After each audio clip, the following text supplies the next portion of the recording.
ബഹുമാനപ്പെട്ട ശ്രീമതി ഖുശ്ബു സുന്ദർജി അടക്കം ഈ വേദിയിലും സദസ്സിലും ഇരിക്കുന്ന എല്ലാ ബഹുമാന്യ ജനങ്ങൾക്കും സാദര നമസ്കാരം. വളരെ വൈകിയെന്നറിയാം, എല്ലാവരും വിശന്നിരിക്കുകയാണ്. പക്ഷേ യോഗ നടപടി എന്ന നിലയിൽ മാത്രം 2 വാക്ക് നിങ്ങളോട് സംസാരിക്കാം. പ്രിയപ്പെട്ടവരെ, ഇവിടെ നമ്മുടെ ഖുശ്ബുജി വളരെ മനോഹരമായി എന്താണ് BJP ഉദ്ദേശിക്കുന്നത്, BJPയുടെ വികസന നയം എന്താണ്, BJP വന്നപ്പോൾ ഉണ്ടായ മാറ്റം എന്താണ് എന്ന് വളരെ ലളിതമായി അതേസമയം അതിമനോഹരമായി ഇവിടെ വിവരിച്ചു കഴിഞ്ഞിരിക്കും. അതിൽ കൂടുതലൊന്നും എന്തെങ്കിലും പറയണമെന്ന് ഞാൻ ആഗ്രഹിക്കുന്നില്ല. പക്ഷേ നമ്മുടെ ഹരിപ്പാടിനെ പറ്റി ആശങ്കയുള്ളവരാണ് ഇവിടെ ഇരിക്കുന്ന എല്ലാവരും. നിങ്ങളാണ് ഈ ഹരിപ്പാടിൻ്റെ മുഖങ്ങളാണ്. തീർച്ചയായും ഹരിപ്പാടിൻ്റെ ജനതയിൽ നല്ല സ്വാധീനവും ഹരിപ്പാട്ടെ പ്രമുഖങ്ങളായ വ്യക്തികളും എന്ന നിലയിൽ നിങ്ങളുടെ മനസ്സിലുണ്ടാകുന്ന മാറ്റം അത് ഹരിപ്പാട്ടെ ജനങ്ങൾക്കിടയിൽ പ്രതിഫലിക്കുമെന്ന കാര്യം ഉറപ്പാണ്. നമ്മുടെ നാടിനെ കഴിഞ്ഞ കുറേ കാലങ്ങളായി ഈ നിലവിലുള്ള MLA ആണ് പ്രതിനിധീകരിച്ചു കൊണ്ടിരിക്കുന്നത്.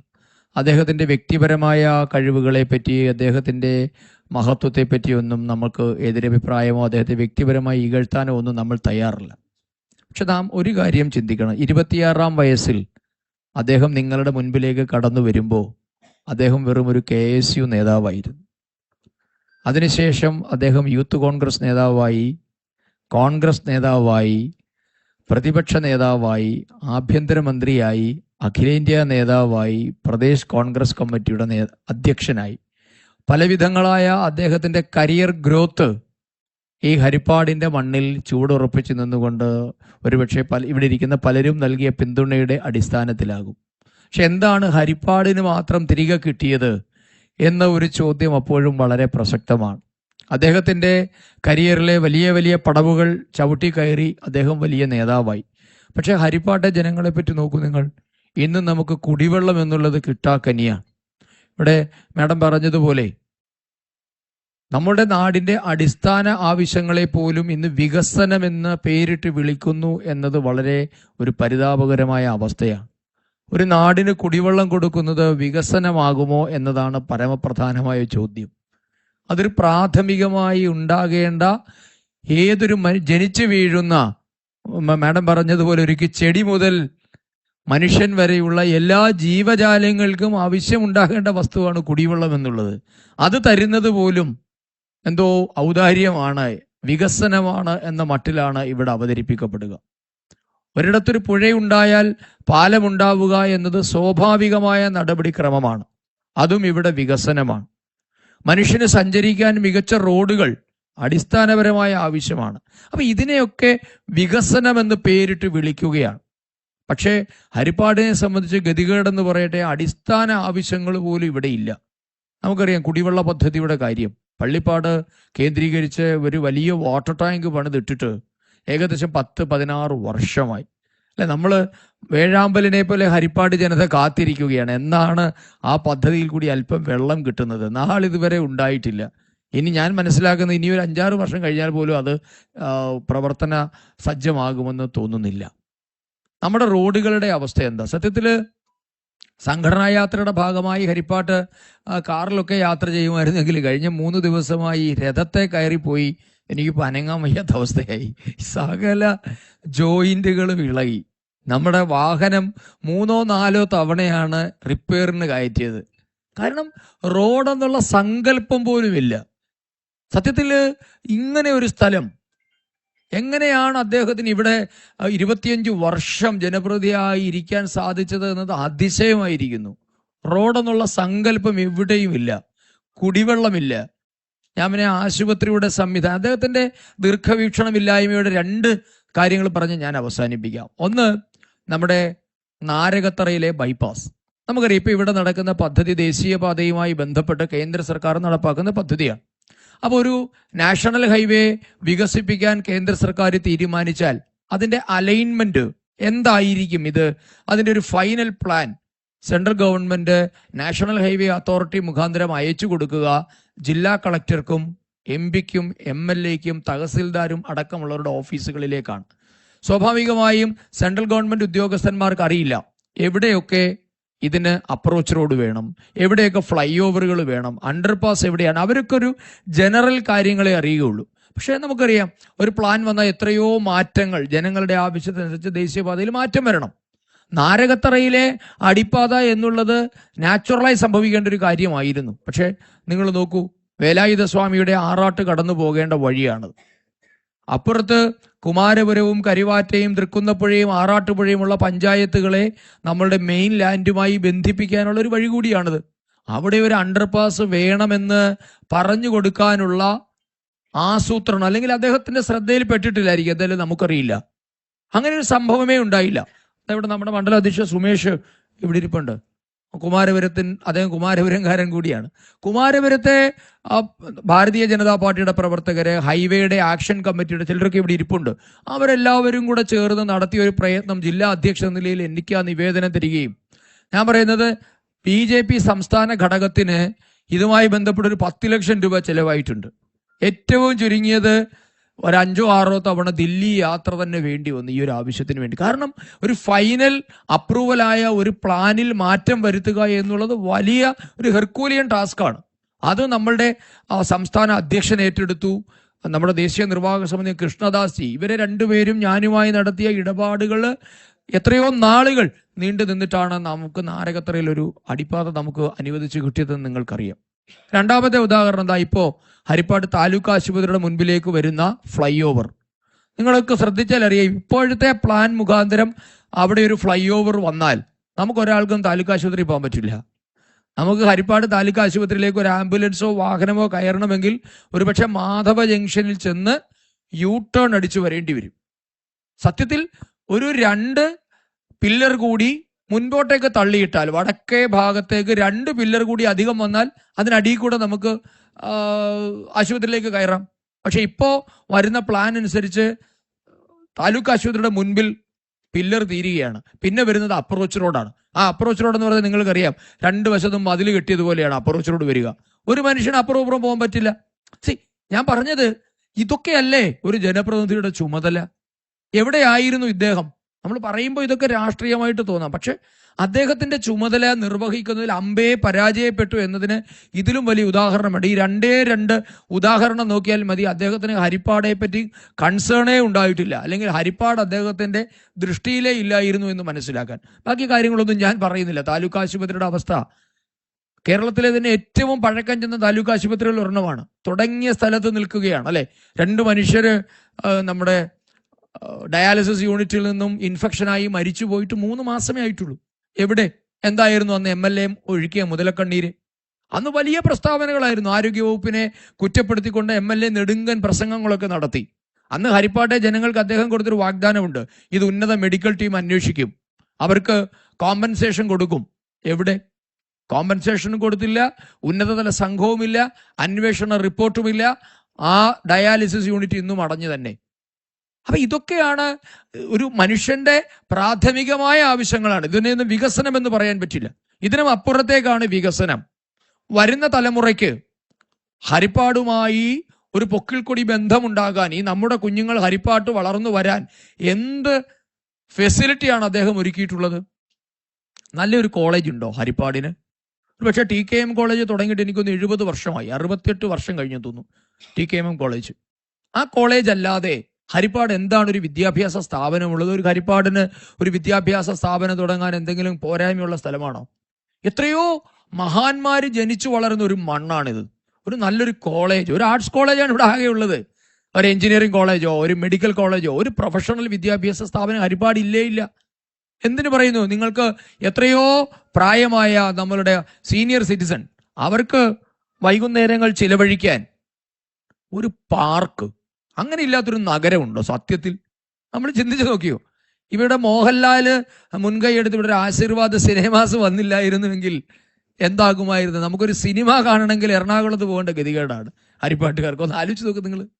അപ്പൊ ഇങ്ങനെ ഇതെല്ലാം അല്ലേ, ഇതൊക്കെ ഒരു പ്ലാനിങ്ങിന്റെ ഭാഗമല്ലേ? നിങ്ങളൊരു KSRTC ബസ് സ്റ്റേഷൻ പണിതിരിക്കുന്നു, എത്ര കോടി രൂപ ചെലവഴിച്ചത്? ആർക്കാണ് പ്രയോജനം? ആ KSRTC ബസ് സ്റ്റേഷൻ കൊണ്ട് ആർക്കെങ്കിലും പ്രയോജനമുണ്ട്? അത് പണിത കോൺട്രാക്ടർക്കല്ലാതെ, പിന്നെ അതിനകത്ത് കമ്മീഷൻ മേടിച്ചിട്ടുള്ളവർക്കും. അല്ലെ? അവിടെ ഒരു ഒരു ഒരു മൂത്രം ഒഴിക്കാൻ, കഴിഞ്ഞ ദിവസം ഞാനൊരു ചാനൽ ചർച്ചയിൽ പറഞ്ഞതുപോലെ അവിടെ ഒരു മൂത്രം ഒഴിക്കാൻ സ്ഥലമുണ്ടോ? കാരണം കുടിവെള്ളം ഇല്ലാത്തതുകൊണ്ട് ഹരിപ്പാട്ടുകാർ മൂത്രം ഒഴിക്കേണ്ടെന്ന് തോന്നുന്നു. കാര്യം MLA ലൈൻ, കുടിവെള്ളവും ഇല്ല, മൂത്രം ഒഴിവുമില്ല, അല്ലെ? ഇങ്ങനെ പോലും ചെയ്യാൻ സാധിക്കാതെ നമ്മൾ പറയില്ലേ, ടേക്കൺ ഫോർ ഗ്രാൻഡഡ്. ഹരിപ്പാട്ടെ നാട്ടുകാർ എനിക്ക് എന്നും വോട്ട് ചെയ്യും, ഞാൻ എന്തോ വലിയ തമ്പുരാനും നിങ്ങളൊക്കെ എനിക്ക് വോട്ട് കുത്താൻ വിധിക്കപ്പെട്ടവരും. ഈ ഒരു അവസ്ഥ ചോദ്യം ചെയ്യപ്പെടേണ്ടതുണ്ട്. അതിനെതിരെയാണ് ഇത്തവണത്തെ നമ്മുടെ പോരാട്ടം. കാരണം ഇത് ഹരിപ്പാടിന് വേണ്ടിയിട്ടുള്ള പോരാട്ടം, ഇതിനകത്ത് ഒരു രാഷ്ട്രീയവുമില്ല. ഞാൻ അതേപോലെ ഒരു പോയിന്റ് കൂടെ പറഞ്ഞ് അവസാനിപ്പിക്കാം. കടലാക്രമണം. സത്യത്തിൽ തീരദേശ പാതയിലേക്ക് ചെല്ലുമ്പോൾ നമുക്ക് വിഷമമാണ് വരിക. കടലാക്രമണം തടയാൻ ഒരു MLA ഒരു പ്രധാനമന്ത്രിക്കും പറ്റില്ല, നമുക്കറിയാം. എവറി സീസൺ അതുണ്ടാകും, നമുക്കറിയാം. വേണ്ട ഡേറ്റ് വരെ പറയാൻ പറ്റും. ഇന്ന് നമ്മളുടെ ഉപഗ്രഹ സംവിധാനങ്ങൾ ഇത്രയേറെ, നമ്മുടെ കാലാവസ്ഥാ നിരീക്ഷണം എന്നുള്ളത് ലോകത്തിലെ തന്നെ ഏറ്റവും ബെസ്റ്റ് ആയിട്ടുള്ള പ്രഡിക്ഷൻ സെന്റർ ഉള്ളത് ഇന്ത്യക്കാണ്.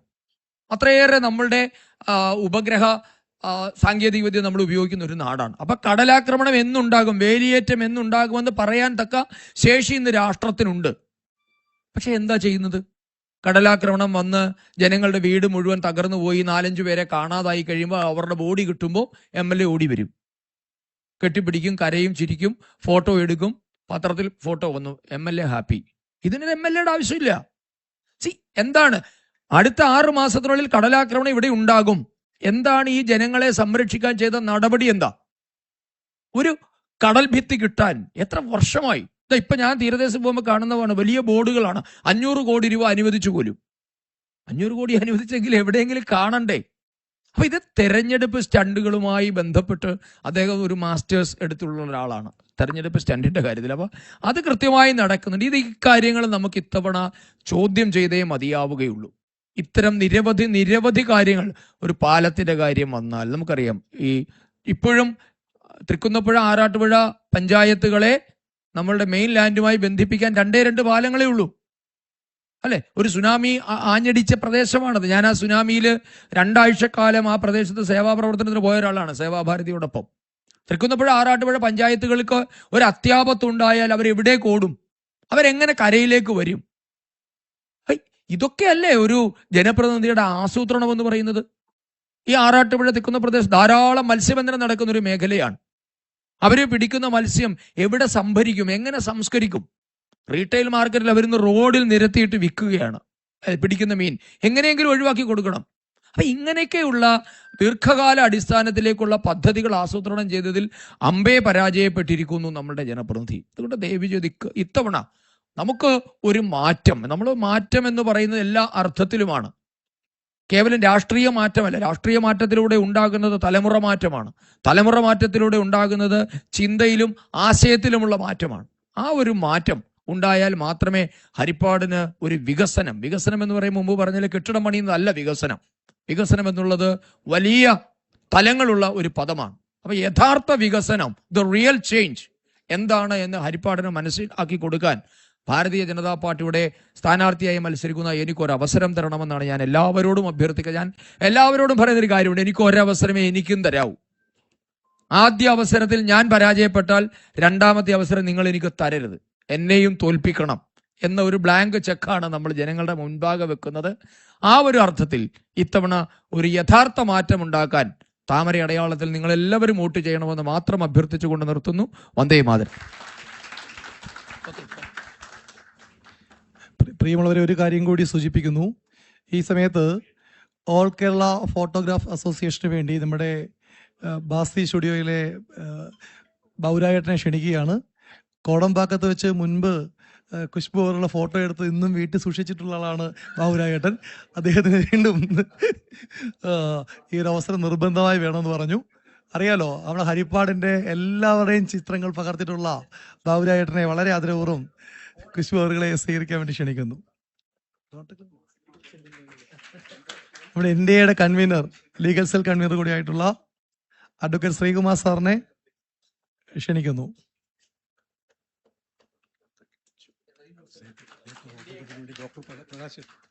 റോട്ടറി ക്ലബിന് വേണ്ടി ഡോക്ടർ പ്രകാശ് സാറിനെ വളരെ ആദരപൂർവ്വം ക്ഷണിക്കുന്നു.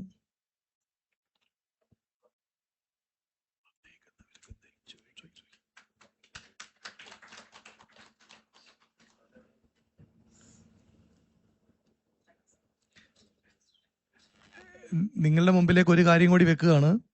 ഈ കഴിഞ്ഞ ലോക്സഭാ ഇലക്ഷനിൽ KC വേണുഗോപാലിന് കിട്ടിയത് 48,466 വോട്ടുകൾ. നമുക്ക് കിട്ടിയത് 47,121 വോട്ട്. വെറും 1,345 വോട്ടിന്റെ വ്യത്യാസമായിരുന്നു ഉണ്ടായിരുന്നത്.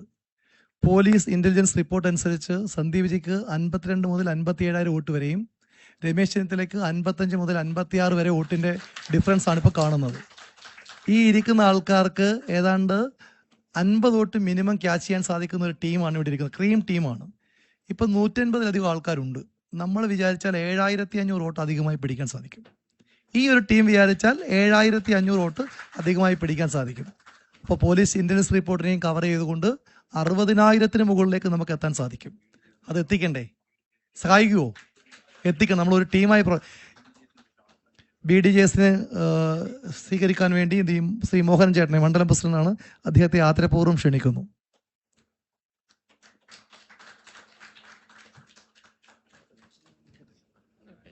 ഈ യോഗത്തിന് നന്ദി പറയാൻ വേണ്ടി സുമേഷ് ജിയെ ക്ഷണിക്കുന്നു. ഹരിപ്പാട് മണ്ഡലം കമ്മിറ്റിയുടെ അധ്യക്ഷൻ കൂടിയാണ് അദ്ദേഹം.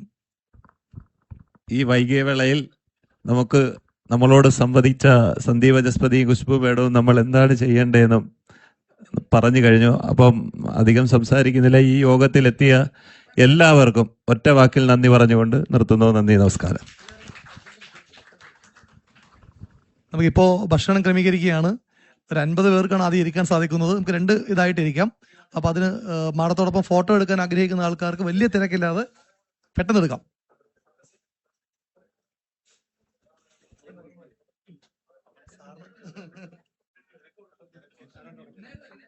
നമ്മുടെ യോഗം അവസാനിച്ചു.